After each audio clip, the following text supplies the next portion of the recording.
నమస్కారం. ఆధ్యాత్మిక వార్తావాహిని భక్తి విశేషాలకు స్వాగతం. తిరుపతి శ్రీనివాస మంగాపురంలోని శ్రీ కళ్యాణ వెంకటేశ్వర స్వామి ఆలయంలో పార్వేట ఉత్సవం ఘనంగా జరిగింది. ఉదయం 11 గంటలకు ఆలయం వద్ద మొదలైన ఉత్సవమూర్తుల ఊరేగింపు శ్రీవారి మెట్టు సమీపంలోని పార్వేట మండపానికి చేరుకుంది. అక్కడ పార్వేట ఉత్సవం నిర్వహించారు. ఆస్థానం అనంతరం సాయంత్రానికి స్వామివారి ఉత్సవమూర్తులను తిరిగి ఆలయానికి తీసుకొచ్చారు. ఈ సందర్భంగా కళాకారులు భక్తి సంకీర్తనలు ఆలపించారు.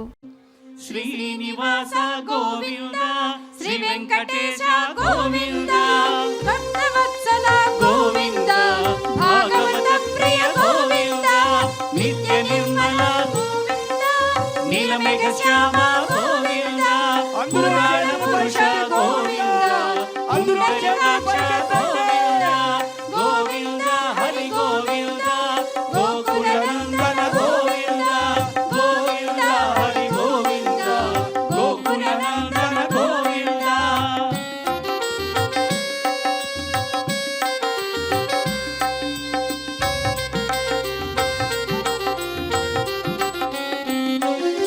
నందనందన గోవింద నవనీత చోర గోవింద పశుపాలక శ్రీ గోవింద పాప విమోచన గోవింద దుష్ట సంహార గోవింద దురిత నివారణ గోవింద శిష్ట పరిపాలక గోవింద కష్ట నివారణ గోవింద గోవింద హరి గోవింద గోకుల నందన గోవింద గోవింద హరి గోవింద గోకుల నందన గోవింద వజ్రమకుటధర గోవింద వరాహమూర్తివి గోవింద గోపీజలోల గోవింద గోవర్ధనోద్ధార గోవింద దశరథనందన గోవింద దశముఖమర్దన గోవింద పక్షివాహన గోవింద మాండవ ప్రియ గోవింద గోవింద హరి గోవింద గోకుల నందన గోవింద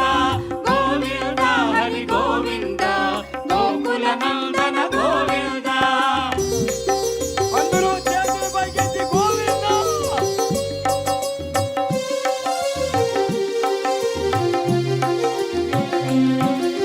మత్స్యకూర్మ గోవింద మధుసూదన హరి గోవింద వరాహ నరసింహ గోవింద వామన భృగురామ గోవింద బలరామానుజ గోవింద బౌద్ధ కల్కిధర గోవింద వేణుగాన ప్రియ గోవింద వెంకటరమణ గోవింద గోవింద హరి గోవింద గోకుల నందన గోవింద గోవింద హరి గోవింద గోకుల నందన గోవింద.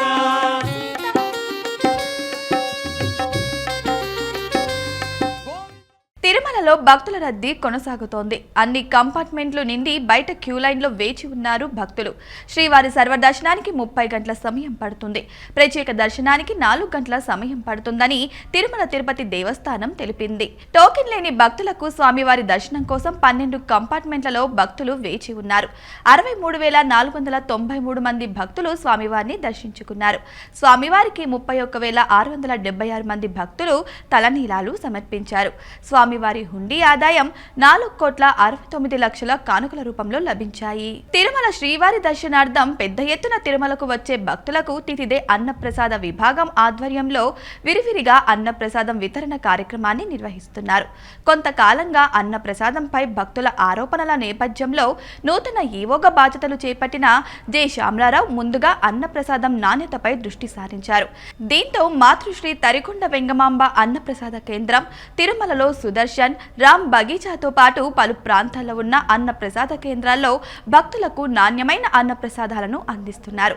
దీనిపై భక్తులు సంతోషం వ్యక్తం చేస్తున్నారు. శ్రీకాళహస్తీశ్వరాలయానికి అనుబంధ ఆలయంలో శ్రీ ద్రౌపది సమేత ధర్మరాజుల స్వామి ఆలయంలో ధ్వజారోహణ కార్యక్రమాన్ని శాస్త్రోక్తంగా నిర్వహించారు. మొదట అర్చకులు అంకురార్పణతో పాటు పూజలు ప్రారంభించారు.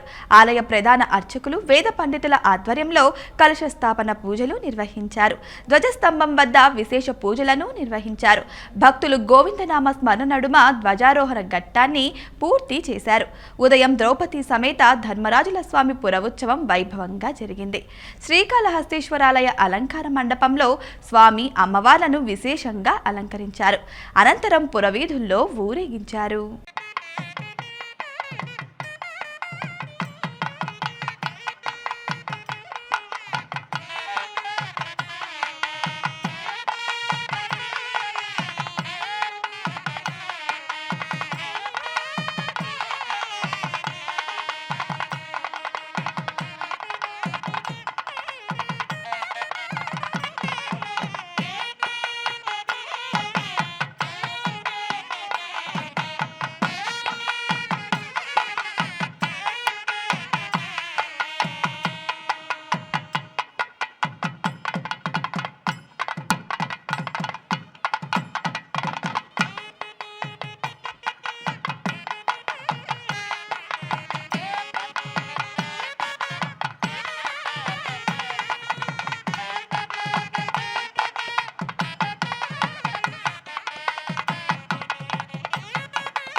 ఇంద్రకీలాద్రి వాసిని శ్రీ కనకదుర్గమ్మకు ఆషాఢ మాసోత్సవాలు వైభవంగా జరుగుతున్నాయి. అమ్మవారికి కాణిపాకం ఆలయం అధికారులు, సిబ్బంది సారెను సమర్పించారు. అమ్మవారికి సారెను సమర్పించేందుకు వచ్చిన పలు ఆలయ అధికారులకు మేళతాళాలు, మంగళ వాయిద్యాల నడుమ మూలమూర్తిని దర్శించుకున్న అనంతరం మహా మండపం 6 అంతస్తులో ఉత్సవమూర్తికి సారె సమర్పించారు. ఉత్సవాల నేపథ్యంలో అమ్మవారి ప్రధాన ఆలయాన్ని పూలతో విశేషంగా అలంకరించారు.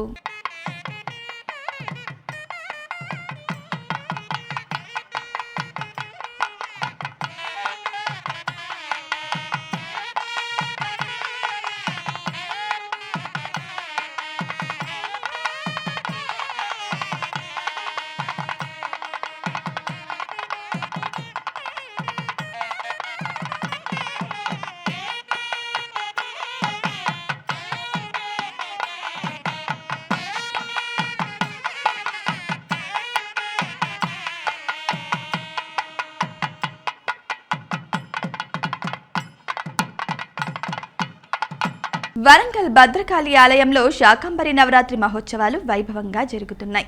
మహోత్సవాల్లో భాగంగా 8వ రోజు ఉదయం అమ్మవారు భక్తులకు ఉగ్రక్రమ, సాయంత్రం శివధూత క్రమంలో దర్శనమిచ్చారు. ఈ సందర్భంగా భక్తులు పెద్ద సంఖ్యలో ఆలయానికి వచ్చి అమ్మవారిని దర్శించుకున్నారు. ఆషాఢ మాసం అమ్మవారికి ఎంతో ప్రత్యేకమైనదని, అమ్మవారిని ఈ మాసంలో కొలిస్తే సకల శుభాలు కలుగుతాయని భక్తుల నమ్మకం.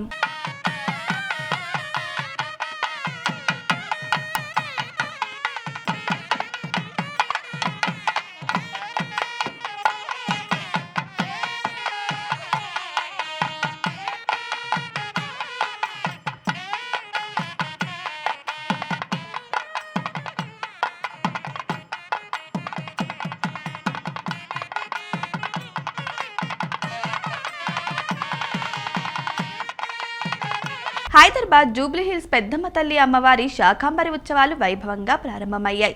శాకంబరి ఉత్సవాల్లో భాగంగా దేవాలయ ప్రాంగణంలో వివిధ కూరగాయలతో అలంకరించారు.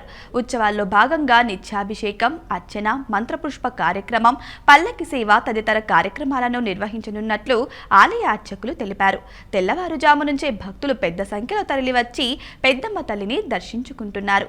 14న ఉదయం సామూహిక లలిత సహస్రనామ కుంకుమార్చన పూజలు, 15న నవగ్రహ హోమం, రుద్ర చండీ హోమాలు, పూర్ణాహుతి జరగనుంది.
ప్రకాశం జిల్లా గిద్దలూరులోని వాసవి కన్యకా పరమేశ్వరి అమ్మవారు శాకంబరిగా దర్శనమిచ్చారు. ఆషాఢ మాసం సందర్భంగా వాసవి కన్యకా పరమేశ్వరి ఆలయంలోని అమ్మవారి మూల విరాట్ ఉత్సవ విగ్రహాలను కూరగాయలతో ప్రత్యేకంగా అలంకరించారు. అనంతరం పలువురు అమ్మవారిని దర్శించుకొని మొక్కులు తీర్చుకున్నారు. గుంటూరు జిల్లా కొలనుకొండలోని హరే కృష్ణ గోకుల క్షేత్రాన్ని సీఎం చంద్రబాబు దర్శించి పూజలు చేశారు. గర్భాలయంలో నిర్వహించిన అనంతశేష స్థాపన కార్యక్రమంలో ఆయన పాల్గొన్నారు. వెంకటేశ్వరాలయ నిర్మాణంలో భాగంగా ఇక్కడ అనంతశేష స్థాపన చేశారు. హరే కృష్ణ గోకుల క్షేత్రానికి చేరుకున్న చంద్రబాబుకు ఆలయ నిర్వాహకులు ఘన స్వాగతం పలికారు. కార్యక్రమంలో సుప్రీంకోర్టు విశ్రాంత ప్రధాన న్యాయమూర్తి జస్టిస్ ఎన్వి రమణ పాల్గొన్నారు. అక్షయ పాత్ర అంతర్జాతీయ అధ్యక్షుడు మధు పండిత దాస కూడా ఈ కార్యక్రమంలో పాల్గొని ఆలయ నిర్మాణ స్థితిగతులు, విస్తరణపై ముఖ్యమంత్రి చంద్రబాబుతో మాట్లాడారు.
దేశమంతా అత్యంత ఆసక్తిగా ఎదురుచూస్తున్న ఒడిశాలోని పూరి క్షేత్ర రత్న భాండాగార రహస్యగతి తెరిచేందుకు రంగం సిద్ధమైంది.